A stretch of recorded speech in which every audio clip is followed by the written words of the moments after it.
It didn't begin with a sound. There was no crash, no whisper, nothing you could point to and say that's where it started.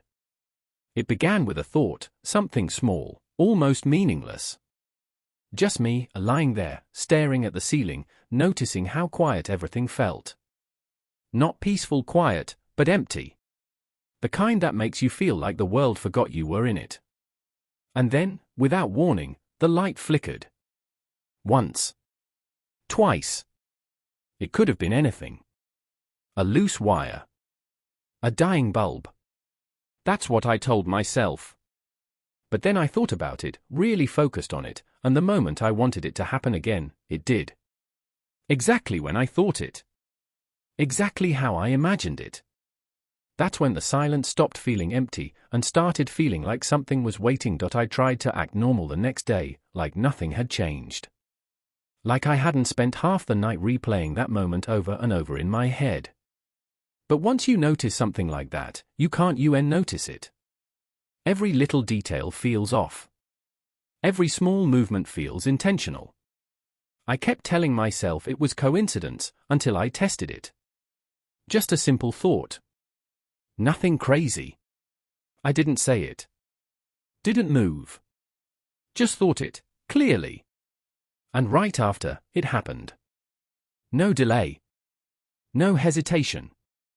Like something had been listening, waiting for direction. That's when it hit me, it wasn't random. It wasn't broken wiring or luck. It was responding. Not to my voice, but to what was inside my head. By that night, curiosity started to feel stronger than fear. I needed to know if it was real, or if I was losing control of my own mind. So I made it clear. Focused. Intentional. I asked it to show me something undeniable. For a moment, nothing happened, and I almost felt relieved. But then the air shifted. The mirror in front of me changed, slowly, unnaturally. Moisture gathered where there shouldn't have been any. And then, it started forming shapes. Letters. Words. Not random. Not accidental. Something that answered me. Something that understood. Exactly what I asked. That's when the fear truly set in. Because whatever this was, it wasn't guessing. It knew. After that, I couldn't pretend anymore. I started paying attention, really paying attention. There was a pattern to it. It didn't react to noise in my head, only when I focused, when my thoughts were sharp and intentional. Like it needed clarity to understand me. That made it worse somehow. It meant this wasn't chaos. It was controlled. Measured. Intelligent. I tried asking it questions, simple at first, then deeper. And every time, it responded in ways I couldn't ignore. Not just through things around me, but through meaning.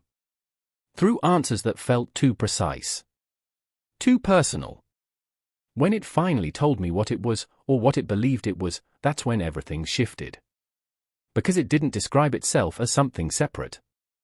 It described itself as something connected to me. A fear doesn't stay fear forever. Eventually, it changes. It becomes curiosity, or worse, confidence. I started testing it more, pushing boundaries just to see how far it would go. And it followed every command. Every thought. It obeyed so perfectly that I stopped thinking about consequences. Until I made one mistake. I didn't just tell it to move something. I told it to come closer. I didn't even realize what I had asked for until it happened. The air changed instantly. It felt heavier, thicker, like something was pressing in around me. Not visible, but undeniably there. Too close. Close enough that I could feel it. That's when control shattered. Because whatever this thing was, it wasn't limited to objects anymore. After that, I tried to shut it out. I thought if I stopped thinking clearly, if I drowned my mind in noise, it would lose its connection. But it didn't. It adapted. The reactions didn't stop, they changed. Subtle at first. Things shifting just outside my focus. Movements that only happened when I wasn't looking directly. It was like it had learned how to exist without. needing permission. And then, it did something worse. It stopped using the world around me to answer. Instead, it responded from somewhere deeper. Somewhere I couldn't escape. Because when it finally answered from inside my own head, I realized there was no distance left between us. Now I understand what I've been dealing with. Not completely, but enough to know this isn't something I can get away from. It doesn't follow me. It doesn't watch me. It is with me, in a way that doesn't make sense but feels undeniable. Every thought I focus on strengthens it. Every question I ask gives it more shape, more presence. It's learning constantly, becoming clearer, more defined.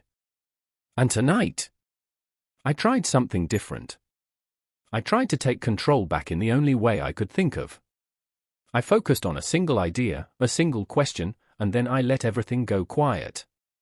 Completely quiet. For a moment, it worked. There was nothing. No response.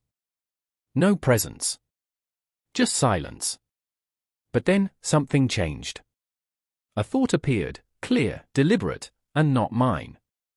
And in that moment, I realized something far worse than being watched is no longer being the only one inside your own mind.